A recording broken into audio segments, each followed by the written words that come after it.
Okay. Oops. All right. Once again, I am here live in the Too Cool for School um, 3-day free workshop that Sarah and I are giving. And I promised you guys that I would bring my son on live to do a quick interview with him about what it means to, in his experience, what it means to grow up as a home educated person. And Miro is sitting here as a very thriving 22-year-old, and so it's just great to check in. Miro, one of the things that a lot of parents are worried about is how their kids are going to turn out. So why don't you, without further ado, just kind of give a brief introduction as to who you are, your age, how you were educated, and if you could, the real big question is, how did this serve you? Well, I mean, of course, I'm happy to kind of serve as a bit of a case study, because it's kind of uncommon that you meet someone who's gone through this and has come out the other end and is very visible, right? As far as how old I am, what I'm up to now, and what was the other thing you said? How I was Um, educated. yeah. I think you already introduced me as a 22-year-old son. That's my relation to you, and who has been homeschooled. So, I don't mean to sound redundant here, but you already kind of know who I am. So, anyways, that's me. To stop being facetious, I guess I could answer the question of how this path has served me. Um, and that's a really big question, and that answer is very multifaceted. So I might need a little bit more prodding as we go. Okay. But I mean, of course, I again, I don't want to sound redundant or just parrot my mom, but I feel very, very fulfilled. I feel very, pretty well adjusted for where I am in my life, and I'm very grateful for all of the different things that I've been able to experience as a result of this lifestyle. So, uh, yeah, maybe let's get a little bit more focused with the questions, because if we're just going to be talking, Yeah, yeah, I yeah. mean, No, I'll I don't want to eat up your guys' time. and I'll actually interview you. But But yeah, that's who I am. I mean, you yeah. you you already kind of know. All right. So, I've heard you say this a lot, and sometimes it's facetious, sometimes, but it is indeed reality. There is some identity in being a fourth grade dropout. How was it for you to go through the first, sort of formative years of your life and then not be in school? So how was it to be in school and then to not be in school? Yeah. Well, I mean, my own personal experience with a more conventional educational path was not very pleasant. I didn't really enjoy my schooling experience, and yeah, I mean, of course, it was a somewhat limited experience as I am a fourth grade dropout, right? But it wasn't something that I enjoyed, and it absolutely was not something that I missed or regretted not having after having left it. I That wasn't to say that I didn't do well in school. I was a good student, but it wasn't very good for my mental health, and it wasn't very fulfilling, and it was pretty much a strain on our relationship, our interpersonal relationship, and our family. And so, yeah, I mean, once the opportunity came up, and once I was given the option to leave it behind, of course, I was pretty ecstatic to do so. And then going from that, in some ways, I am a tad grateful because, I know that of course everybody learns the essential skills at their own pace and all of that, but I do think that it was kind of nice to have like an initial seeding of information and of like certain skills, like just like really basic stuff like basic math and reading. That stuff probably would have come naturally to me anyways. In fact, I was actually reading before I even went to school. But um but it was nice to have that kind of base to jump off of in some ways. Um, but it didn't really give me all that much, and I probably wasted more time than I made up. But anyways, leaving my schooling experience, and then of course traveling that was much more formative, and much more, I guess, influential. It kind of influenced how I turned out. So I think that that was a really big blessing. I mean, I was exposed to so many different things that ended up becoming really important interests and passions in my life. I mean, like, I am super interested in, in economics and ancient history and culture and philosophy and language acquisition, and none of these are things that I discovered in a schooling setting. So having had the opportunity and the freedom of being out in the world, being exposed to those things, and then furthermore having the freedom to follow and hone those skills on my own time and on my own terms, that was incredibly powerful. And that aspect of it more so came from the educational philosophies that we took on, in radical unschooling and partnership paradigm, like all those things that I'm sure you've been talking to these guys about. um, so I mean, of course, it's definitely a very layered, uh, situation. So it comes from a lot of different places. And I'm just trying to, you know, Yeah, no, no, no, no. Absolutely. In fact, the first day of this workshop, we talked about the different modalities and the different styles. Tomorrow, we're actually talking about partnership in parenting. Today, we sort of unpacked quite a bit about expectations and beliefs around education. And we touched a little bit today on deschooling. And so, I think it's important to be honest and to share with people what your deschooling process looked absolutely. like. Yeah, I mean, deschooling is difficult. I don't remember what the exact formula is that they say, but it's not science, No, it's Like not. We talked every about that too. person, Somebody said yeah, it. someone had, there's like rules of thumbs that are out there, but the thing is, you can't base, like, obviously everybody has their own reaction and their Right. own time that they need to decompress from their experiences. Um, well, in my case, and that's really all I can speak to, in my case, the first couple of years, having left that traditional schooling environment, yeah, I did absolutely lack motivation. I lacked really an interest in doing a lot of things because, I mean, what happens when you take somebody's autonomy away for, you know, 5 days a week, 8 hours a day at least, for years, right? And then suddenly you give it back to them, and what do you expect them to do, right? Like, it's just going to be full on just impulse, right? And so that's what I did. I was traveling on impulse for a couple of years, and it wasn't really until I was about 13 or 14, that I kind of started to grow bored of that. Like, I kind of got to my logical conclusion of, oh, well, I've been doing this for a few years and I want to do something else. And then I started to, pursue other interests, and I started to take on writing, and there was a number of things that I did. But, yeah, of course, I gave into impulse. And in my case, that was, and I'm sure this is kind of an eternal thing now. In my case, maybe it was Minecraft, right? As a kid, I was like super into it. Totally. And how many hours did you spend just listening to me talk about all the things that I knew about in this virtual world, the things that I was interested in, the things I was doing? And,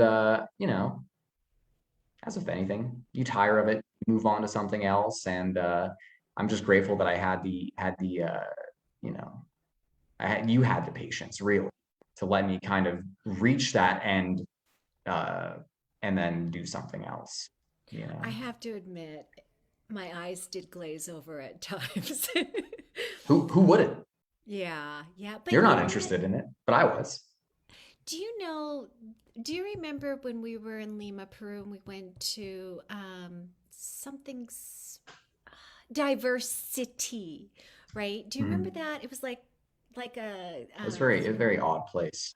odd. It was like an amusement park for being a grown up. Like you would go try out all these It different was roles.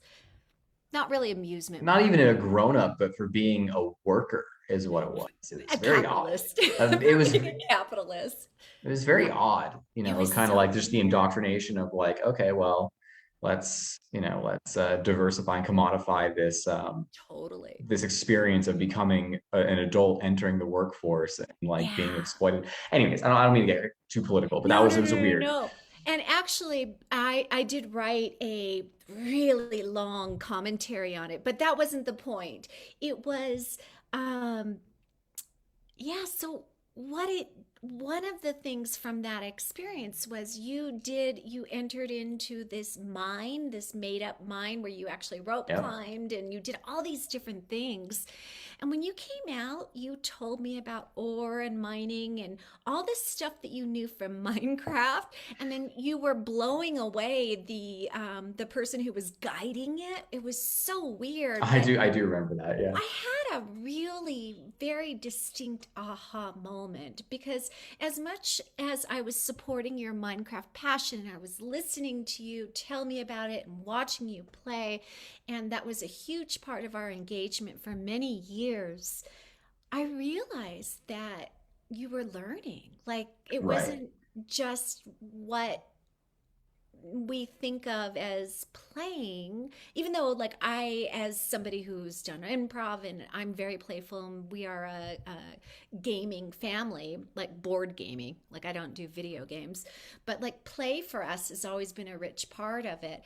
But it was the first moment that I had that I actually saw that you learned something and you applied it and it was like relevant, and it just really surprised me in a really strange way. So you remember that? Yeah, and I think another thing too, I mean, for parents to keep in mind is that, you know, your kids inhabit a very different world than the one that you Totally. inhabited.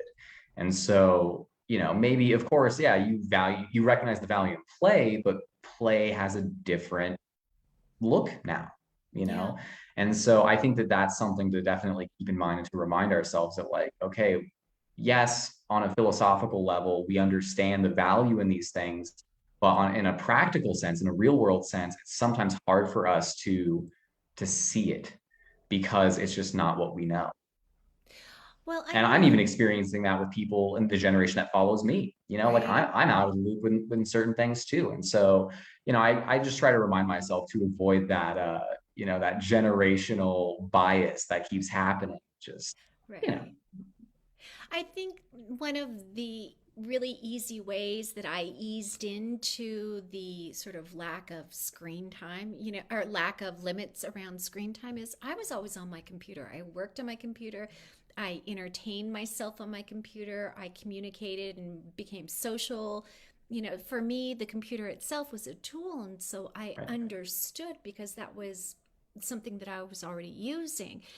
And it didn't seem fair to limit you when I didn't want you to limit me. Like, I had things to do too. Like, there was sort of that reciprocal partnership that came, and I already had Absolutely. that But understanding. that isn't to say that that was a substitute for our relationship, right? Oh, God, Like, no. so I think that that's also a really important delineation to make. Um, Right. you know, just to use it as a tool and no more, you know, see it for what it Just is. is. And let's actually dive a little bit into partnership and what that looked like for you growing up, because we self declared partnership was the manner in which we were conducting our lives, education, budget, travel, absolutely everything. I mean, from our bank account, bank account, like every decision that we made in partnership. And that started, we implemented it when you were 9, and it really became when we Mhm. started traveling when you were 10. So, what is it like Sure. Well, one thing living I that want to way? say immediately is if that sounds very radical to you as a listener, one thing I will say is like you also have to realize that a lot of this has to start from an idealist perspective, right? Yeah. Where, like, of course, yes, you offered me this partnership. You offered me, you know, the ability to be involved in our finances. You offered me all of the to give input in all of these different aspects in our lives.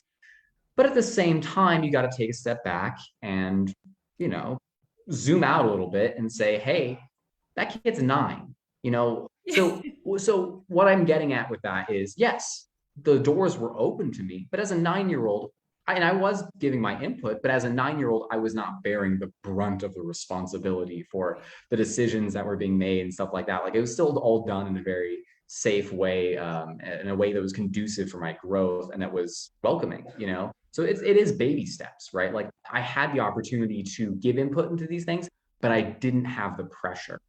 And that's what was super important. Um, and yeah, as I got older, my relationship to these things changed slightly as I changed, right? Like as I got older, I became more involved in the finances and like actually paying attention to the budget and like understanding what it meant. But that wasn't something that happened suddenly, and it can't happen suddenly because those are things that come from experience, and the experiences are gradual. My first experience was when I was 9, and I was like, we had the initial conversation, and little by little by little, I had a better understanding of these concepts to the point where I could make informed decisions, or at least more informed decisions, right, about all these different aspects. And of course, yeah, I mean, I think that Yeah, kind of and explains it. So, I and I appreciate want to you throw that saying out it. there because yes, that is what we did. But to say, oh, well, from 9 years old, he was making these decisions about our lives isn't entirely true, right? And you shouldn't be expecting that of your kids, nor should you be um, but nor should you be excluding them from those decisions. So what I'm saying is, yeah, it's all a very gradual process, and just to be patient with it, but provide the opportunity. And I, with full candidness and transparency, I fucked up. I mean, there are many occasions where you know, I became the authoritarian and I made decisions for you, and it always, flew back in my face. And a part of that relationship is the dance of being human and being in that space. And like I carry, and you tell me to get over it, but I carry guilt about the decisions that I made that were wrong. Like, Yeah. you know, that's just something that happens. But in a Well, yeah, well, and go ahead. and I would also say the reverse statement is also true that I just made. Be patient with your kids. Also, be patient with yourself, because Yeah, this is, for many of you that are listening, this is not a modality of thought that you are familiar with, that right. you grew up with. So, yes, you are going to make mistakes. You are going to have lapses in judgment. Do not punish yourself for those. Learn from them, Yeah. but extend the same patience you would extend to your kid to yourself, because ultimately, even if you don't do it for yourself, do it for your kids, because they need you. And you're not any good to anybody if you're moping, and if you're, if you're bogged down with guilt, like Right, they don't want that either for you. right, Be right. patient. Yeah, and I would say parenting and engaging in a parent-child relationship is going to be the hardest work that anybody ever does, right? Um, but let's And the most talk, important. and the most important, let's talk a little bit about what it meant to our schedule, because today we talked a little bit about being in alignment with our values versus living with rules. And there were, because of the partnership, part of our partnership really was about defining that we both were going to support one another's interests. And that meant sometimes putting aside what I was doing to go support you, and vice versa. Mhm. And that wasn't a rule, that was the family value. And so, what did that look like for you and your If experience? anything, it was like an idealistic decision, right? Like it was like an agreement, but it was also somewhat transactional. And I don't mean to say that in a bad way, but I mean to say that in like the understanding of, let me put you in the shoes of an 11-year-old who wants nothing more but to play Minecraft all day, right? Right. So how can we negotiate some kind of like support, right? Because obviously, in order for me to do that, in order for me to play Minecraft for 11 hours a day, or whatever it was, right? It's just like whatever I wanted to do. In order for me to do that, there was the implicit understanding that you were supporting me in doing that, because I couldn't be doing it if you didn't allow it, or if you weren't on board with it or okay with it, right?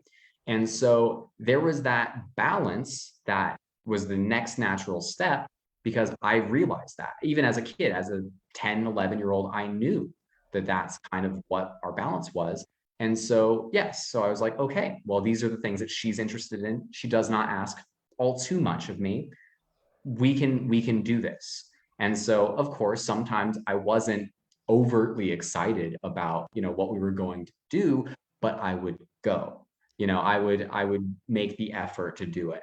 And share with um people what it was that I was yeah, she constantly loved bragging you. archaeology. She loved pre-Columbian archaeology, and that's where we were constantly taking trips to and going to museums and ruins and all of those things. And I went with her, sometimes begrudgingly, sometimes I wanted to. And the flip side of that was like, okay, the understanding that because I'm supporting her in this thing that she likes, she extends the same kind of courtesy to me in the things that I want to be doing and the decisions that I want to be making. And so it definitely was kind of in that spirit. But I mean, and that isn't to say that I also very much benefited from going to these things as well. And I definitely, like, I have a very deep interest in archaeology and ancient history and all of those things now. And I think it was maybe not pre-Columbian, but I think it was because of my adjacency to it, by being exposed to it, right? And so yeah, it was absolutely valuable.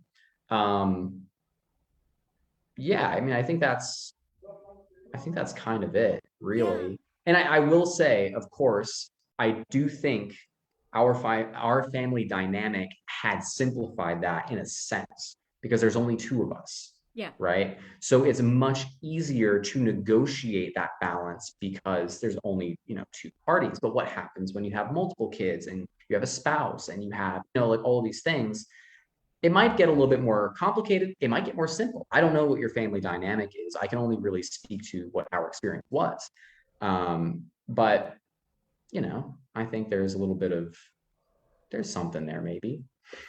This is the first time that I've heard you describe it as transactional because it never occurred to me that it actually was, but it was. Yeah, and that isn't to say that it was like a bad thing or that it was with coercion, but it was just we both had an implicit understanding of Right. what the balance was and how to maintain that balance. Well, what's interesting to me is immediately I not a big, but like there is a slight trigger inside of me Yeah, that and that's why I say, like, I'm not in a bad way. I don't like that word right. either. It has negative connotations for me, Yeah. but that is what it was. I can explain it in that way. Yeah, no, and it makes perfect sense. Can you talk a little bit about maybe and I asked this, I brought Quinlan in and I asked her this question too, and I really hate, and I prefaced the question with her with, I really hate this question, but it is one of those fears that parents moving into a home education space have. Can you talk about your gaps in education Sure. based on, sort of the standardized approach? Sure. Well, I'll be the first to tell you that any sixth grader you find probably has a better grasp of like calculus than me. Math is probably one of the main ones that I would be the first to say, like, yeah, my math isn't great. It's good enough for like my basic math, totally fine, and I can do like a number of things that are required of me in my day-to-day life, like money conversion, I do budgeting just fine, like all of that stuff, it's not a problem. But yeah, if you ask me to do some complex equation, I I might I might can't. struggle to do it. But to be fair, yeah, I think most adults who just finished high school and they didn't go into like STEM, right? They would struggle to do it too because who remembers how to do that equation from your eighth grade class, 40 years ago? Most people don't. And so, to be fair, I don't necessarily see it as a gap. I see it as kind of the norm, really. Okay. But in so many other ways, I have much more advanced understandings of a ton of different subjects. But so maybe it would be that. Maybe it would be, I mean, maybe like American history. I don't know so much about because I find it boring Me and too.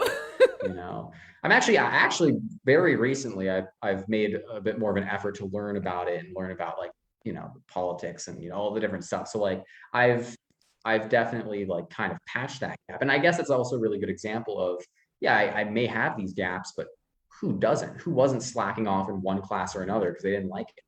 And it's essentially the same thing. And then maybe later in your life you might realize that, oh, I am kind of interested in this. I can always plug that hole later.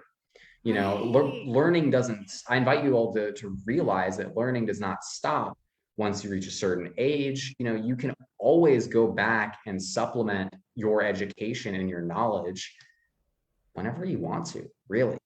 That we have the tools, we have all the knowledge at our disposal. So just whenever you need to do it, whenever you want to do it, it's there. Exactly. Well, So it's I guess that's how I yeah. would how I would describe kind of the gaps in my educational upbringing. Maybe some things with like certain sciences. I know a decent amount about, but I know a decent amount about a bunch of niche subjects because that's what interests me. And so when it comes to science, at least, so you know, Can you talk about some of the areas that you've sort of dove down really deep and explored, but based on your intrinsic motivation? I never told you to do this. right. Yeah. Well, I think probably chief among those would be my interest in mythology and storytelling, and then also within like not hierarchical. That's what I'm looking for. Brain fart. Anyways, I guess it would be like mythology and storytelling and ancient history would be like, and I'm very deeply knowledgeable about like the Mediterranean of Right. 3,000 years ago and the Bronze Age collapse and all of these things that a lot of people don't really know much about. And it's just because it fascinates me. And it probably started with me hearing some Greek myth somewhere when I was a kid and liking the story because it was frankly just cool. And then moving from there into like, an allegorical understanding of mythology, and that takes me into philosophy. It also takes me into ancient history to understand the material conditions of how people were living, the material and social conditions of how people were Yeah. living, and then that takes me into anthropology, and that takes me into esotericism and mysticism, and like there's all of these different things that probably just started from one little seedling, and they branch out into this really big thing.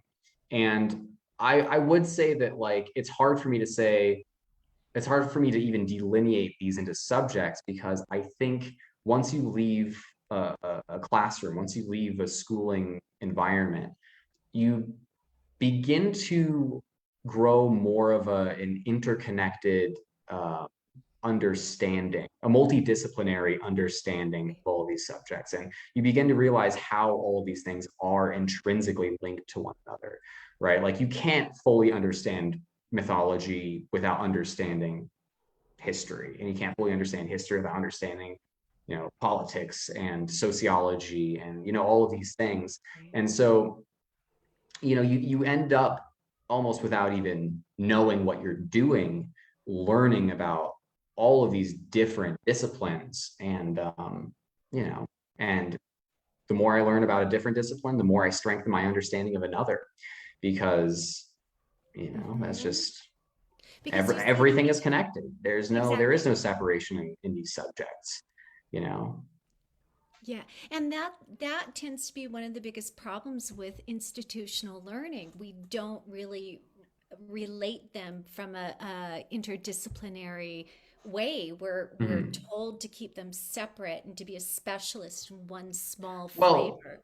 yeah, and learning is in its whole something greater than just its parts. You know Yeah, what I mean? So like once you break it down and you compartmentalize it into these different subjects, you lose something. You lose that multidisciplinary understanding. yeah, absolutely. Can you just talk briefly about the role of conversation in our partnership relationship, but also in your education? Yeah, I've I never mean, asked you this. no, it's an interesting question. I mean, yeah, of course, conversation is like hugely important. It's not only important, not only is it important for furthering your understanding of different subjects and whatever the topic of the conversation is, it's also integral for building trust. And so, yeah, I mean, we've always talked, and I think that we've always had very intellectual and philosophical conversations, even since uh, ever since I Well, was very young.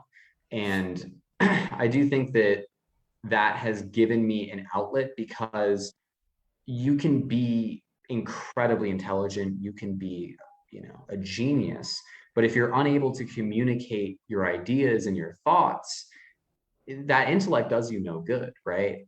And so definitely like having that conversational and social element to all of these things, uh, it is hugely important, not only for trust, not only for actual like skill acquisition and knowledge acquisition, but also obviously for social development. I guess that's kind of a no-brainer to say like, oh, being comfortable and having conversation is a good thing for your social life. But like, but it is, right? And it is important.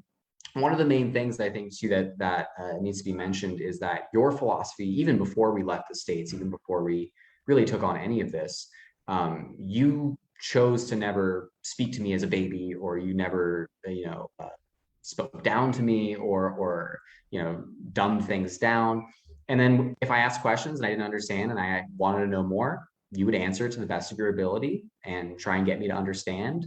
And it wasn't just like oh, you'll understand when you're older. It was more of a like, okay, well, let's talk about it. And if you don't understand, that's okay, but I'll explain it to you and we can explore it. And so I think that that's really important. Um, and of course that's completely subjective. That's down to every single parent to decide what is and what is not appropriate, right? But that was at least the case in my experience. So I think that definitely had a large part to play in how I developed, mentally and socially, into my young adulthood. yeah, absolutely. Thank you for honoring me with that. Um, Reading was a big part of your childhood. You loved to read, and even before we left, I don't know if you remember, but we would go to Barnes and Noble like once a month, and you could pick Back when out there like, used to be bookstores.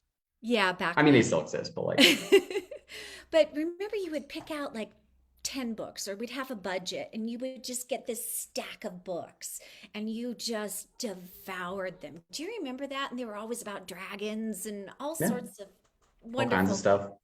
Yeah. And I still do the same thing. I'm still an avid reader. In fact, I fell out of it for a little while, and I'm trying to get back into it as an adult. And Yeah. I am really enjoying it. So I'm reading a lot of, Terry Pratchett and Frank Herbert. And I still very much love fiction. As somebody who writes a lot and I self-identifies as a writer, and it's writing fiction, writing a book, like obviously it's really important to read as a writer. So. Well, one of your interests is language acquisition. Do you think that your reading helped you sort of dimensionalize and improve your own vocabulary and your own, own In language? English, absolutely. Yeah, Absolutely. Like I think and I'll let you guys be the judge of this, but I think I have a pretty substantial grasp of the English language. I mean, of I think so course, too. you know, um, and I definitely do think that comes as a result of, working with the words a lot, right? Whether that's through reading, whether that's through my own writing or my own poetry, like that is something that, it's a skill that you practice. And I've had a decent amount of experience doing so. Um, I do think it also likely had something to do with my ability to pick up a second language. Um, Although I would chalk that down more to immersion and circumstance, because I think anybody can be immersed and learn a language. I don't think you need to be a writer or an avid reader. I think it mostly comes down more to circumstance and like want to do it. Um, but maybe in some ways it stimulates a similar part of my brain. Who knows? Maybe some neuroscientist out there. Yeah, yeah. Well, we That's can not me, ask. but I know a couple, you know that. What of the I was sort of leading to something, and I mean, I don't have an agenda, but my experience working with parents of teens, young teens, sometimes tweens, all the way up.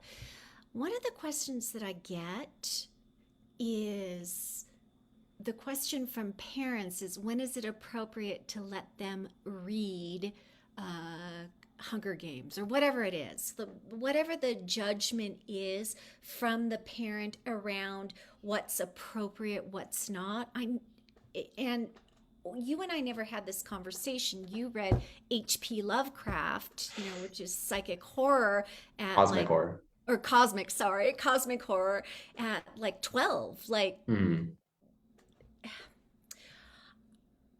so I guess my question is there danger in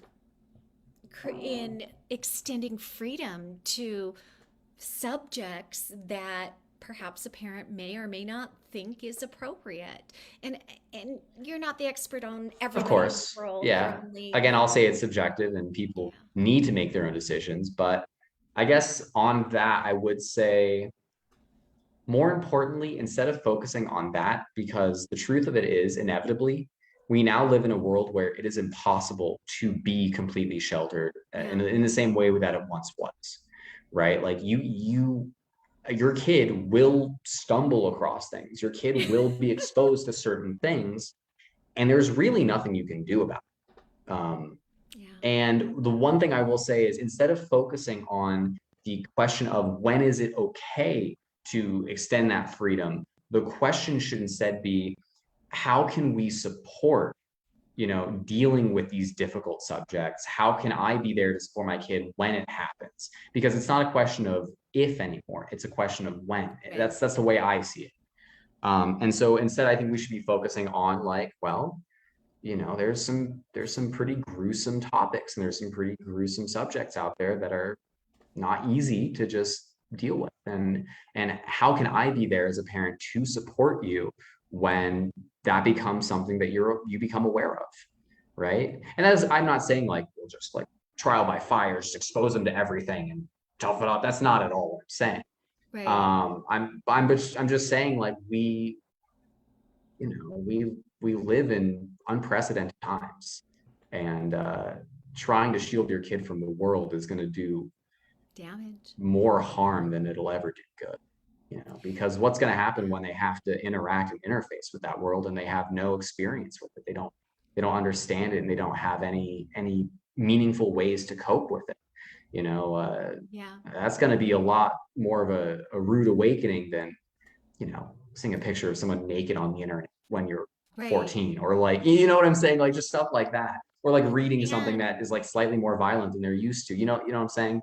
right. And not having the safe space to come to. And Right. that, Because the beauty of doing this from a young age is that you still are, you're still growing, but you're still existing within uh ideally you would be existing within a safe environment where you can say like, hey, I found something that really scared me, and knowing that you have a safe place to go to process that, and a safe person with which you can process that and gain a better understanding of it, rather than being turned away and internalizing it because you have nowhere else to put it, right? And then suddenly that can become more dangerous, especially you have very extremist or more violent themes that you become exposed to, and if you don't have a safe outlet to explore them and to dispel them, they can take hold.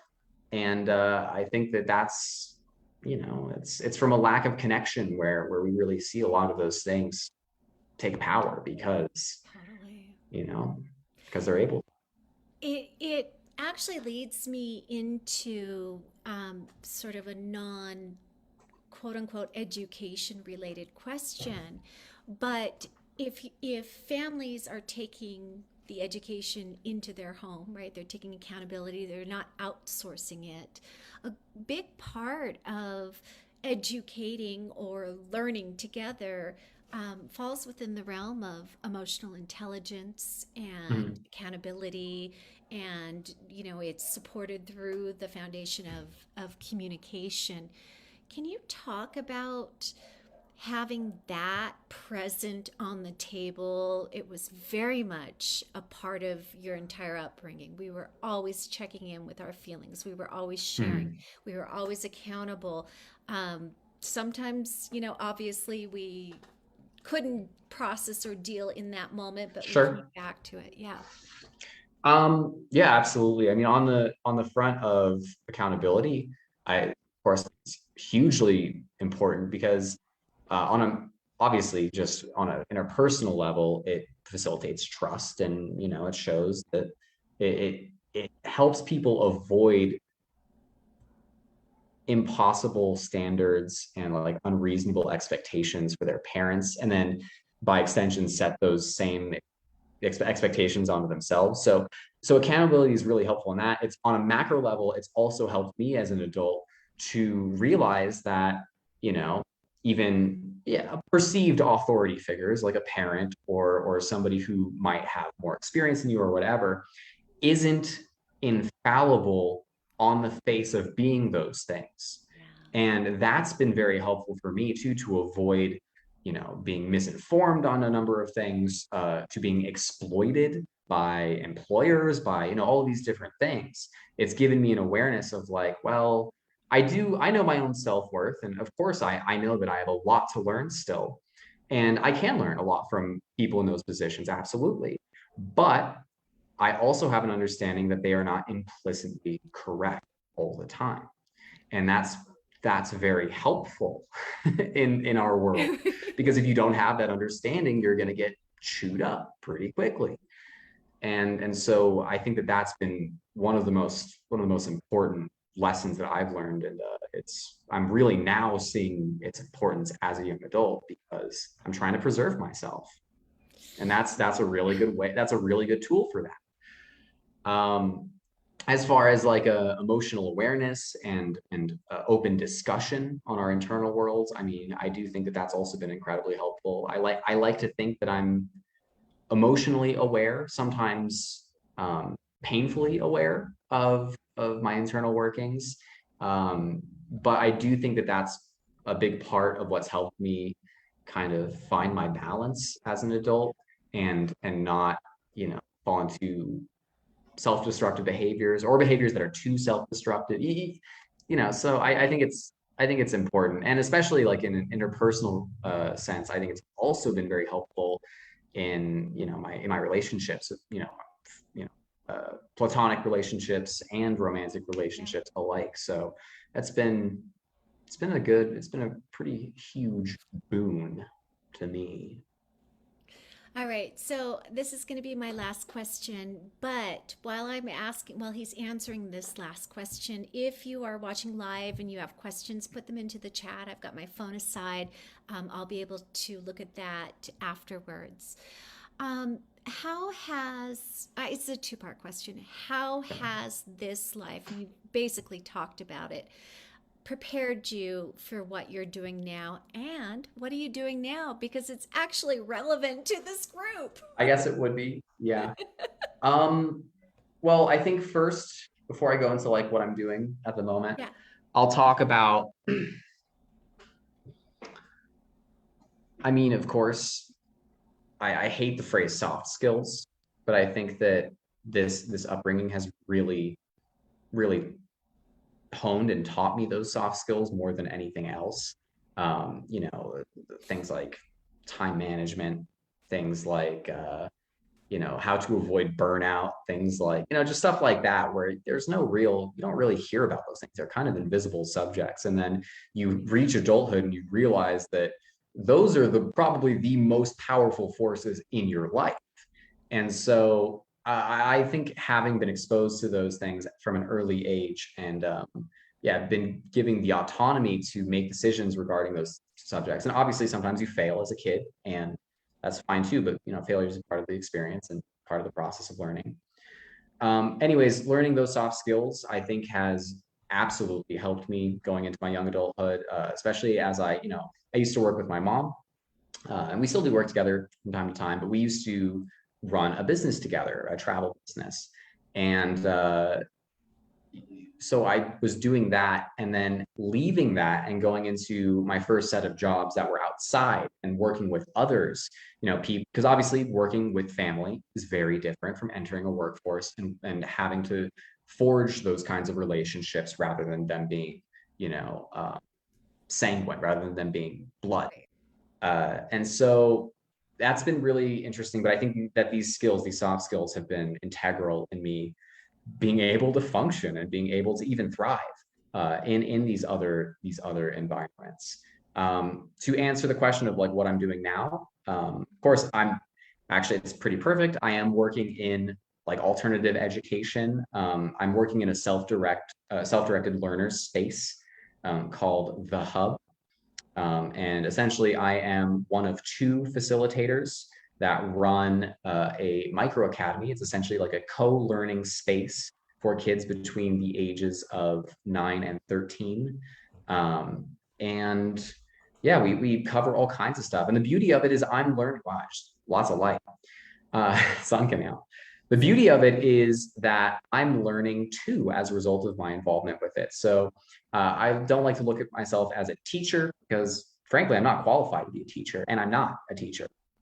But what I am is I am a facilitator, and I'm helping facilitate a lot of interesting conversations, the exploration into different subjects, kind of picking up on cues and leaving little clues for the participants and the learners.